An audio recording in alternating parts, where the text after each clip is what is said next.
jungle.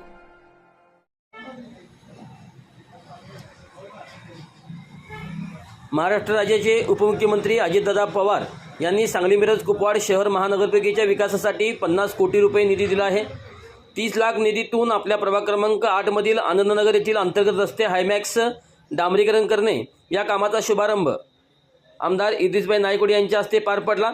यावेळी उपस्थित Rashtrawadi Congress party शहर जिल्हाध्यक्ष पद्माकर जगदाळे, नगरसेवक विष्णू अण्णासाहेब माने, विकास जाधव, आशुतोष धोत्रे, महेश लोहार, स्वच्छता अधीक्षक रवींद्र पुराणिक, राधा संजय कांबळे, चंपाताई बाबूराव कागे, कुपवाड शहराध्यक्ष मेघा बाजीराव शेवाळे, कुपवाड शहर कार्याध्यक्ष रत्नाबाई जगताप, पूनम सरगर, सांगली शहर उपाध्यक्ष आदी मान्यवर या ठिकाणी उपस्थित होते.